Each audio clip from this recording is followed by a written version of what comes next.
Officially draft week. It is going to be this Thursday. Michael Jordan reportedly having final workout sessions and meetings with Brandon Miller and Scoot Henderson. We'll talk all about it today on Locked On Hornets. We're Locked On Hornets, part of the Locked On Podcast Network. Your team every day. In a minute, cuz we live.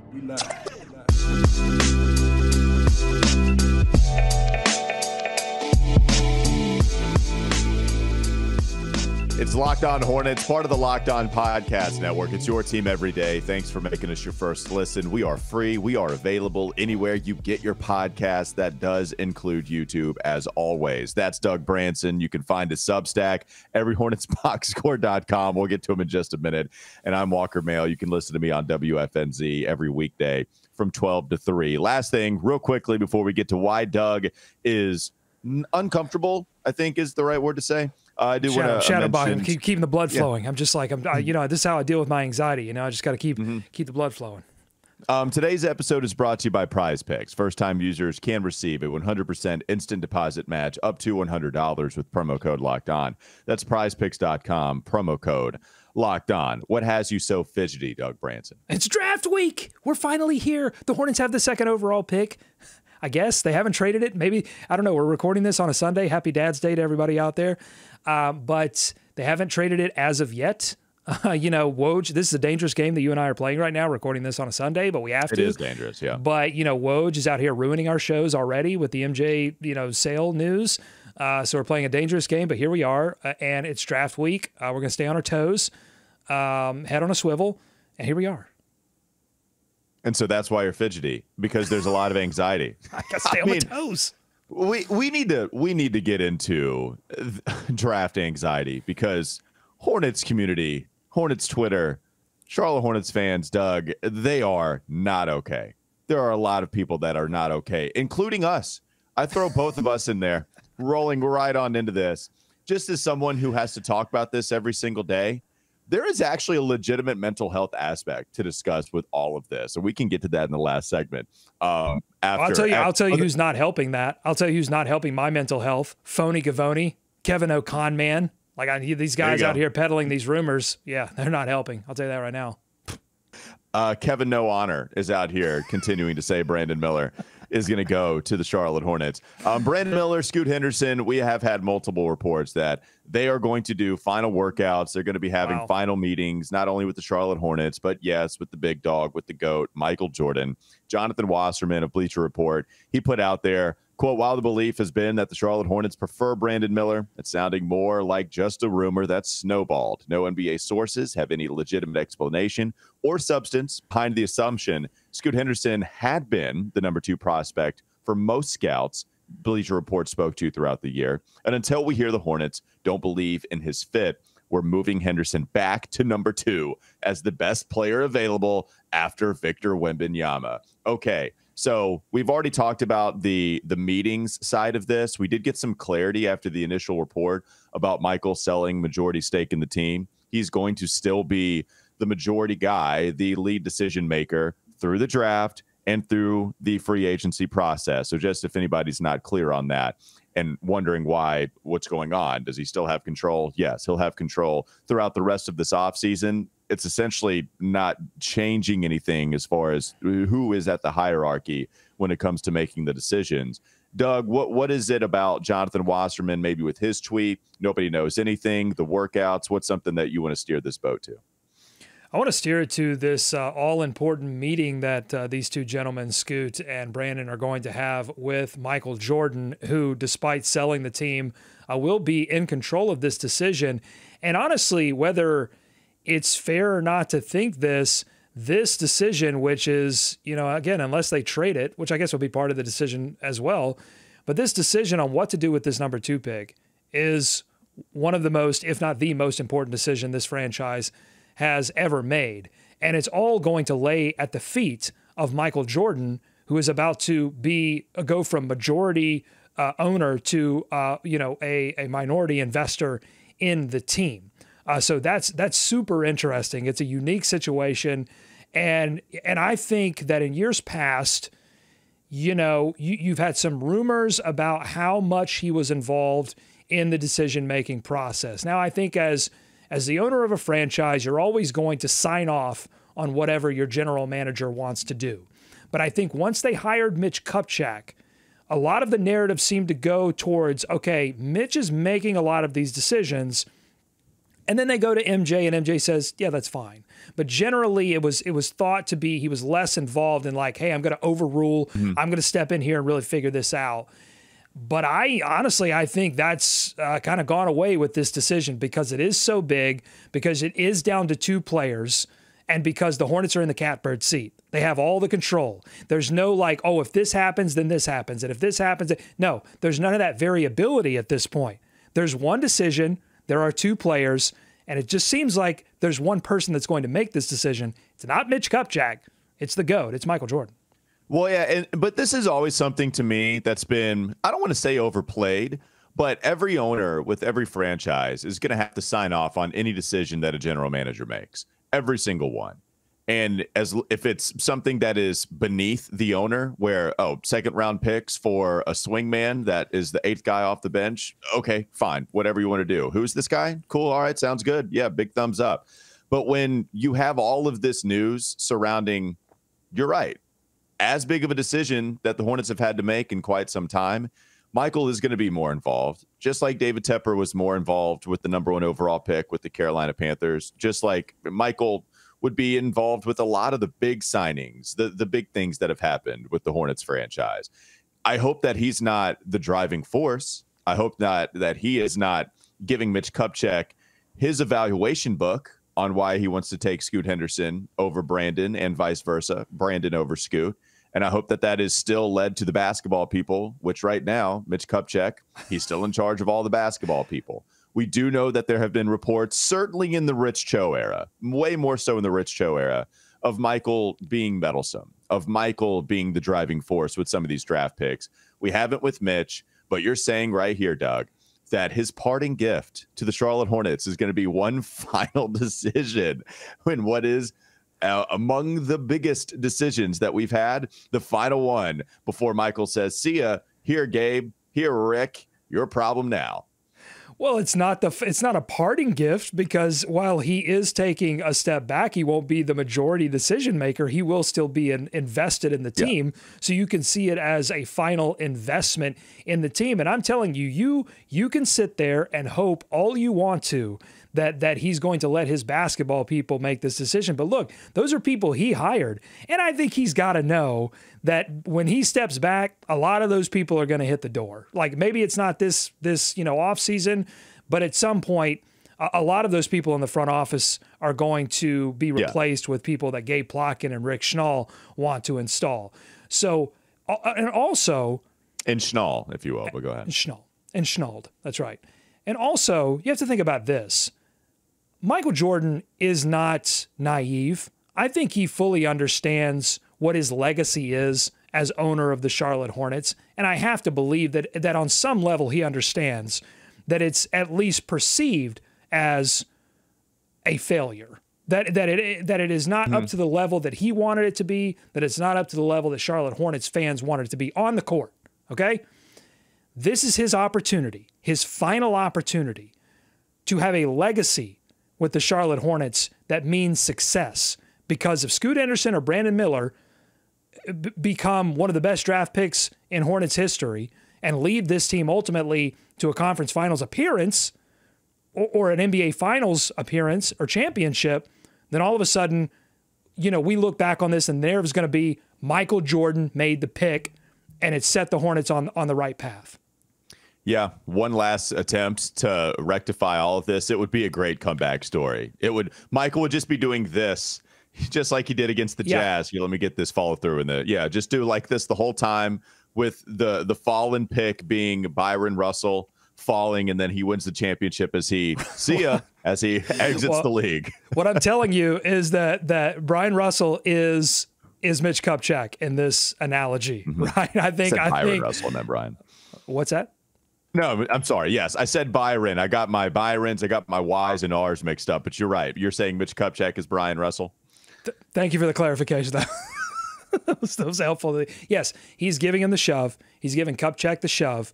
and he's going to knock down this shot. This is his opportunity to hit a game-winning shot, and I'm telling you, he's going to take it. And if you need another piece of evidence, think about this. They're doing this whole workout. They're bringing these two guys back to Charlotte specifically so that Michael Jordan can attend the workout and then have the meeting. Don't tell me, you cannot seriously tell me that he's not going to be the person to make this decision. I won't believe it. Okay. I'm not going to try. All right. Coming up next on the Locked On Hornets podcast. It scares me, by the way. Don't go to sleep on the Hornets just yet. It's all scary, Doug. Everything scares me. I'm frightened. I just walk around. I peek through every corner seeing a Scoot. Is that you? Brandon? You coming over? That's what I do throughout my entire life. We'll continue to talk about that coming up next on the Locked On Hornets podcast, and just talk a little more about my thoughts on Michael selling majority stake, and if Cliff and Kupchak have a chance to keep their job long term with Gabe Plotkin and Rick Schnall serving as the lead governors. This episode is brought to you by Ibotta. You can earn cash back on every shopping trip with Ibotta because they give you cash back on hundreds of grocery items, from produce to personal care to pantry goods and more than that. Either link your loyalty account or upload your receipt after you shop and get your cash back. It's that easy. The average Ibotta user actually earns $120 a year in real cash back, and that could cover the cost of an entire shopping trip. Or you could use your cash back to buy that flight you've been eyeing, that game you're dying to go to, or the fancy dinner you've been craving for quite some time. A typical basket of groceries was over $50 more expensive at the end of 2022 than the beginning of the year due to inflation. You could earn 2.5 times that in cash back from Ibotta, or even more, depending on how much you use Ibotta. Right now, Ibotta is offering our listeners $5 just for trying Ibotta by using the code LOCKED, LOCKED, LOCKED when you register. Just go to the App Store, go to the Google Play Store, download the free Ibotta app, and use code LOCKED. That's Ibotta, IBOTTA, in the Google Play or App Store, and use code LOCKED. Plenty more to come on Locked On Hornets. This is Locked On Hornets. I'm a fantastic Googler. I'm bad at logging in. If they were to do sort of a scouting report of me and my ability to use the internet. Todd. Yeah, excellent Googler, not a very good guy that's logging in. Very good at interrupting the host anytime he's trying to go on a rant. It's time for more of the Locked On Hornets podcast. Just want to clean up something from the last segment. Had a little snafu on the name of the player that Michael Jordan shoved in that famous last championship, last dance, if you will. You said Byron Russell. I said Brian Russell. It's Brian Russell. Byron Russell was an actor born in 1884, known for Mutiny on the Bounty in 1935, Play of the Week in 1959, and of course, who could forget Goodyear Playhouse, 1951. Easy mistake to make, Walker. So there you go.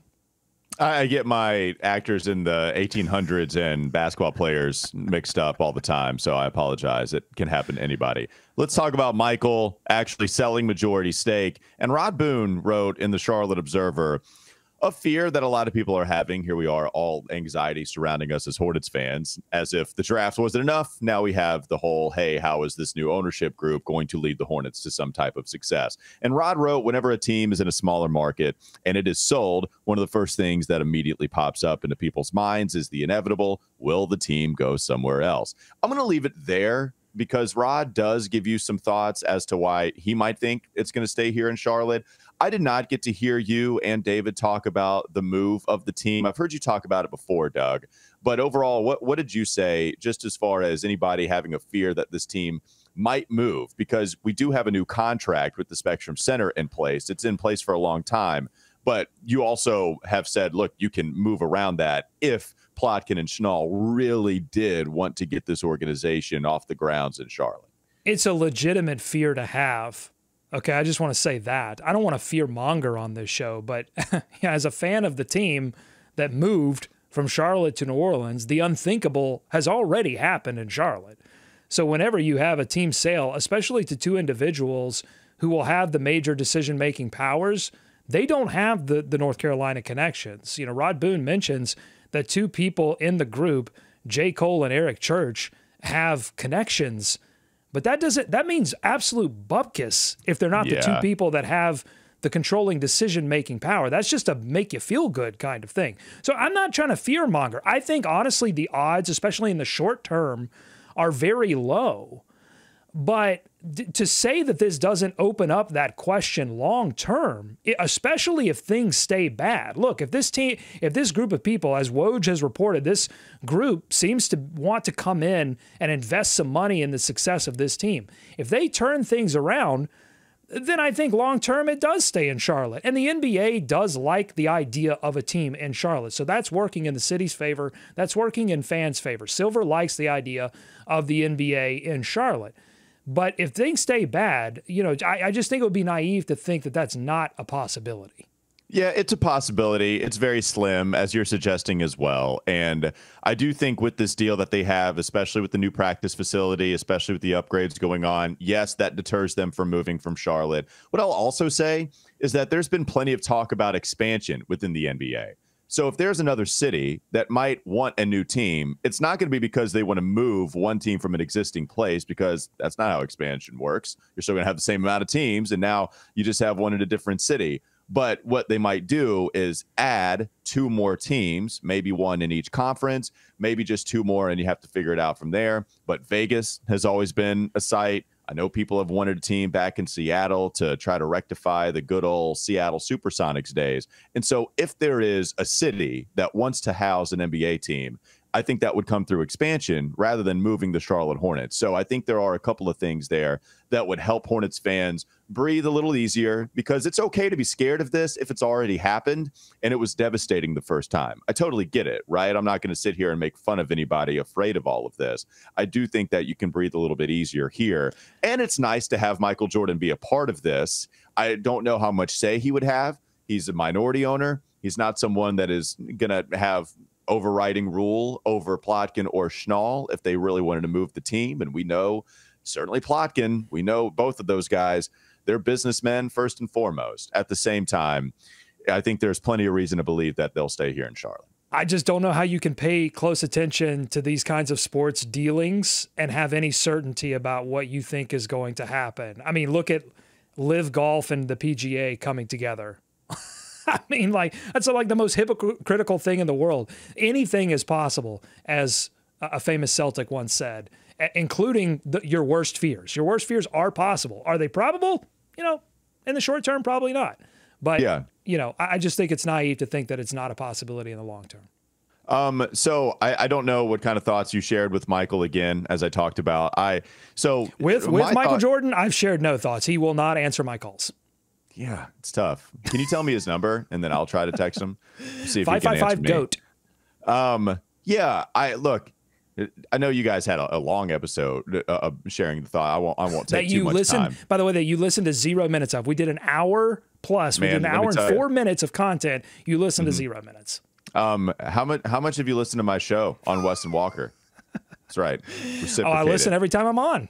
By the way, when's the next time I'm coming on? I've been looking for my email invite. I check it every day, and I put out the tweet, right, with my thoughts. I thought there's plenty of criticism that is 100% justified. I think a lot of it is sensationalized, where a lot of the problems that the Hornets would have, you would immediately go to Michael and say, great, it's because Michael owns the team and it's all his fault. And sure, that could be true for any franchise, because you could point to any franchise and any problem. Eventually, it does go up towards the tip top, which is Michael or whoever the owner of that franchise is.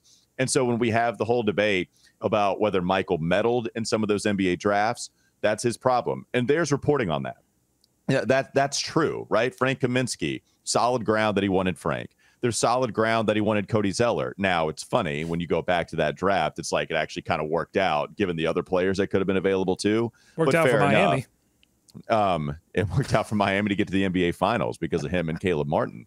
That's right. But so, yes, Rich Cho, if he made the decision and it went horribly wrong, then Michael is the guy that hired Rich Cho too. So I get that, and that's how people would get there. They'd get to Michael being the problem in a bunch of different ways, and there are plenty different times that he was the problem. I think a lot of context is lost when we try to criticize Michael in a lot of those situations. And at the end, I can't sit here and tell you that it was a magical success because it was anything but.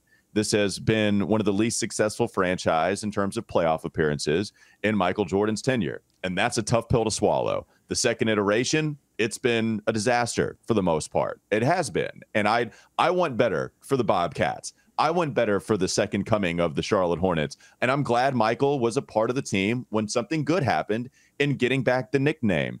I'm really glad that the NBA recognizes historical stats the first time around, even though technically that franchise, that's the Pelicans. I'm glad we bring that back here to Charlotte to where we just kind of accept that. I think that's actually a big deal that history recognizes that.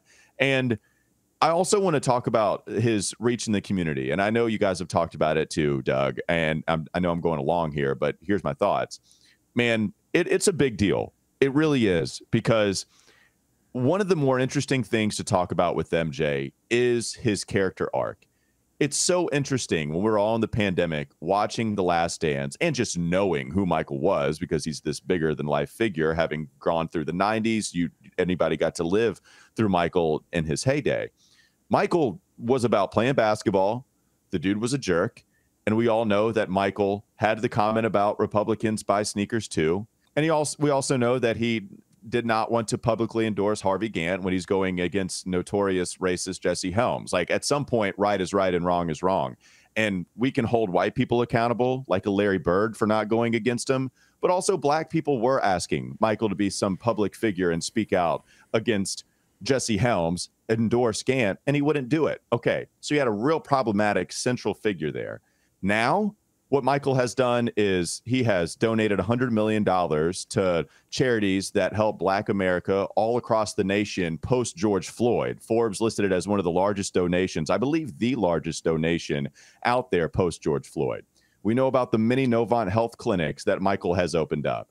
And I've said this story a bunch, and I want to continue to hammer it home. Fred Whitfield, in an interview I had with him in 2017, Fred Whitfield, longtime friend of Michael and president of the Charlotte Hornets, said he had seen Michael cry just a few times in his life: when he won his first championship, when his father died, and his Hall of Fame speech. The next time, before you could even get to 5 total times, the next time was him opening a Novant health clinic that he had opened in a poverty-stricken area of town. That matters. I think that shows genuine care that Michael has with the community. He's since done good things in Wilmington and nationally, as I just mentioned, right? Since then, we've seen him cry a couple more times. This guy that is concrete, has a concrete exterior. We've seen him cry at Kobe Bryant's memorial service, and we've seen him tear up in The Last Dance doc, filming real time when talking about competition. I just think the character arc is so fascinating for me. Doesn't mean that Michael has this halo around his head. I don't know how great of a guy he is. I do know that there are a lot of efforts that have been phenomenal within the community and beyond. And not to put out a tweet, Doug, where it's like, Michael's the owner most recently to have left without a scandal. Like, okay, winning matters. You got to win. That's why we do it. I'm not going to pretend that a lot of other things matter, but this one does. And the community outreach, that's why I want to hammer that home. Like, it wasn't all bad. I hope we get a lot of wins. I do. I hope this ownership group does the right things. I did want to go, there are a lot of owners that have done less than Michael has, in a way where, man, the character arc is that guy in the past is not somebody that you would have expected to have done all of this in his tenure. That's what I'll say. So, Coach Cliff, it's a hell of a dismount, and there you go. Coach Cliff, on the chopping block, cup check. You think he's gonna? he's gonna get the axe. Shoving it right on in there, man. Yes, I am just saying. There you go. There you go. That is my take, and that is in the second segment. We can move on. Coming up next on the Locked On Hornets podcast. I still want to know the answers to those questions. On the Hornets just yet. I give you the answers on Mitch Kupchak, on Steve Clifford, whether he stays, and we can talk more about draft anxiety. This episode is brought to you by Prize Picks. Prize Picks is a fantasy sports app or website where you can pick 2 to 6 players, and if they score more or less than their Prize Picks projection, you can win up to 25 times your money on any entry. There's no competing against other people. It's just you versus the projections available, and they offer projections on any sport you watch. That includes the NBA, the NFL, MLB, plenty of other sports. Just go check it out for yourself. Download the PrizePicks app or go to prizepicks.com to sign up and play daily fantasy sports. First-time users can receive a 100% instant deposit match up to $100 with promo code Locked On. If you deposit $100, they'll give you $100. If you deposit $50, they give you $50. You get the idea. Don't forget to enter promo code Locked On at sign up for an instant deposit match up to $100. One more segment to go. Locked On Hornets. Is Locked On Hornets. Adam Silver had Ahmad Rashad up on stage, and he used his phone to body scan Ahmad Rashad, and then they inserted a digital version of Ahmad Rashad into the highlight. And so I'm looking at this and going, just fix my league pass. I don't want to be in a highlight. I would just like to actually watch the highlight without my application logging me out, freezing, dropping all of the time. Fix my league pass before you insert me in the game, please and thank you. It's time for more of the Locked On Hornets podcast.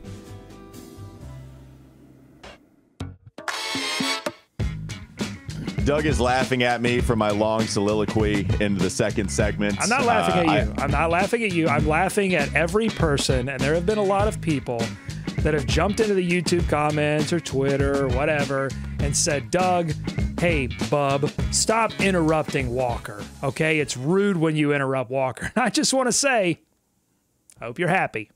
I didn't interrupt him, not one time. I got maybe 20 seconds in that segment. Oh, I tried to pass it to you again, but you didn't have anything to say. And so you said something about I did. I had a lot to say. I wanted to know what's going to happen with Coach Clifford. I want to know what's going to happen with Kupchak. A lot of big decisions coming down the pike. Got to figure it out. All right. Well, you help me. What do you think is going to happen with Mitch Kupchak? What do you think is going to happen with Steve Clifford here, as Michael is going to be the guy that goes through the rest of this offseason in charge? I think it's going to be too late to have any changes there. What do you think? Do you think the same thing? Rod Boone's got it in his article. Again, some certainty here. And it's a column, really. He says, quote, a coaching change isn't in the works, and it's not something that's even under consideration. And then on Kupchak, Rod writes, Kupchak signed a multi-year contract extension last year, but that might not matter to new ownership. He has a big offseason ahead of him to reshape the roster, and how the team performs during the upcoming season will have a huge impact on his future a year from now. And I just want to say a little bit of the same thing that I said in the conversation around selling the team in the second segment, which is I just think when a new ownership group comes in that you get into real dangerous territory when you start being certain about things that the new folks are going to do or what they're not going to do.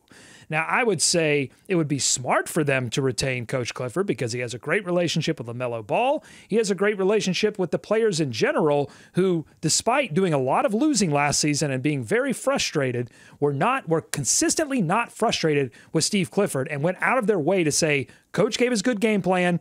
We didn't execute, okay? Players don't have to do that. They can either say nothing or they can attack the coach. That never happened, okay? So they'd be smart not to do it, but I wouldn't be surprised if they did because you want to go out and find your guy. I agree, late in the process, but I'm just saying, buckle up. Now with Kupchak, again, similar story.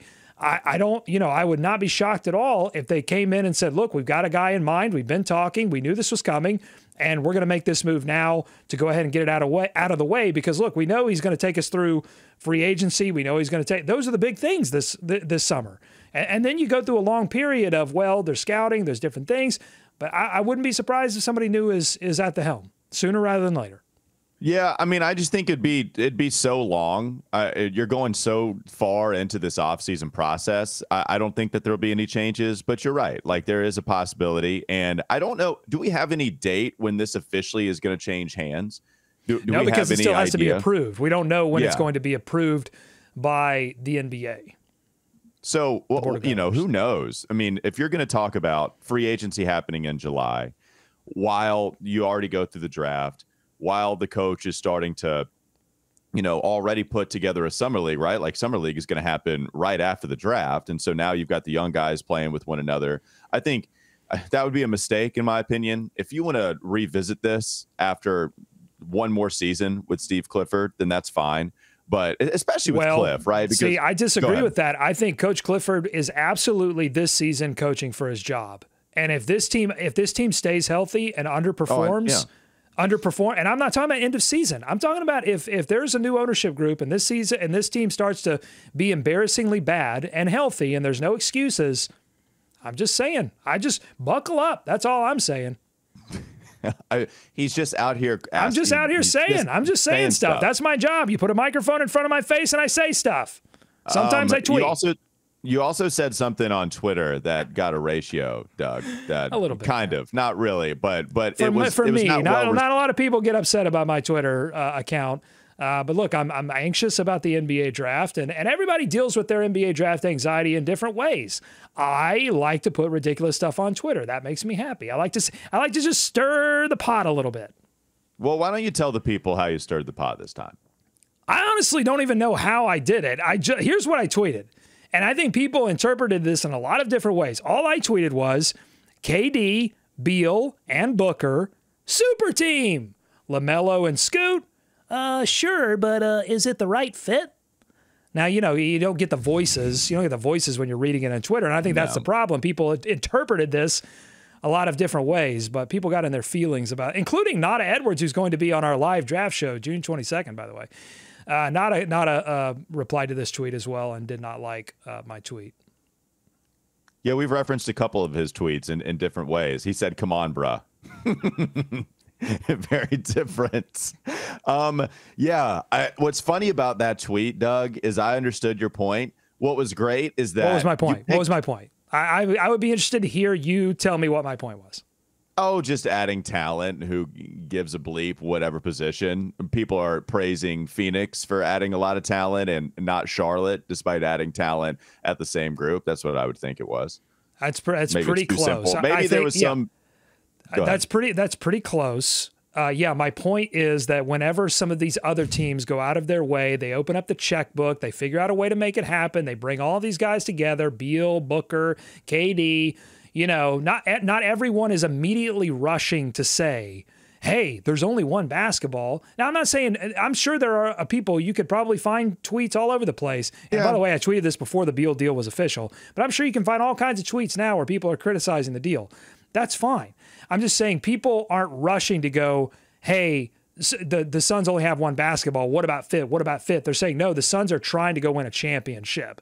But then you got LaMelo and this idea of putting Scoot and LaMelo together, 2 point guards, and everybody's up in arms like, but what about fit? What about fit? Who cares about fit? Just go out and get the talented players and good things will happen. All I'm saying is people don't want the Hornets to succeed. When they talk about Scoot and LaMelo and the fit, it's all code for we don't want the Charlotte Hornets to go out there and acquire the talent that we want other teams to have. Okay, so that was the deeper level of your meaning behind your tweet, was that people are against the Charlotte Hornets. That's right. My tweets are layered. I don't go, and if you've read my description on my Twitter account, I don't argue on Twitter for free. And I certainly don't explain my tweets, at least on Twitter, but I do for the fans here on YouTube because they've been good to us. They support us. But everybody's in their feelings right now, including me. I'm not judging anyone for being in their feelings. I'm a nervous wreck. Well, I mean, 100%, because there's a lot riding on this. Whether you're in the Scoot Henderson camp or the Brandon Miller camp, you have planted a flag firmly in that land wherever you are, and you are hurling all sorts of weapons to the other side. And look, right, we have been very pro Scoot Henderson on this podcast. It's who I want. I don't know, when we talk about Brandon Miller, there's a clear fit here too. He's clearly going to be a good player. At least that's what we think. I would take him 3. Maybe we didn't used to think we'd take him 3, right? Like, I know we talked about this. We were looking at Cam Whitmore for a little bit as you dig deeper into the film. Maybe you still feel the same way. We kind of stopped all that because the Hornets. Sam Vecini's got Cam Whitmore 3 and Brandon Miller 4. And high upside. I think he's taken Brandon in mock draft. But yeah, he did say high upside with Cam Whitmore in his draft manifesto thing. He did talk about how Cam has a higher upside, which is part of the reason why I want Scoot, because I do think there's all NBA potential. And I think that scenario plays itself out more in 100 plays of this thing compared to Brandon, who I don't think is going to reach all NBA as many times as Scoot would. But Brandon's still going to be a good player.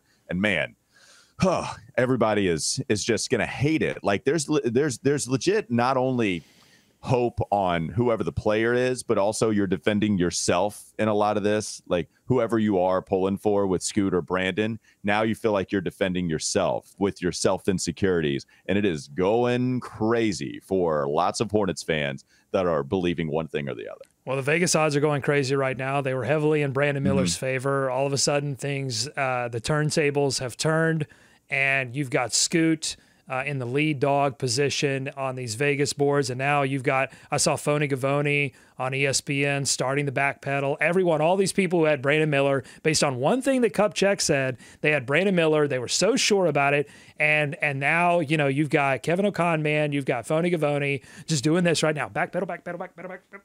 That's what they're doing right now, and I just want everybody to be aware of it. I want everybody to watch the mock draft suddenly change. All of a sudden, they change. Yeah, we can talk more about intel as we approach the draft, but we're here. It's draft week, and it feels like we've got a whole month to go. I'm sure there's going to be plenty of storylines before we even get there, a month's worth, if you will. Any final thoughts, Doug, before we end it on a Monday? I got a lot on Michael Jordan. I just don't know if we have time to get to him. I don't, 20 seconds. We had time to get to segment, mine. I'm doing my best here, folks. I'm doing my best.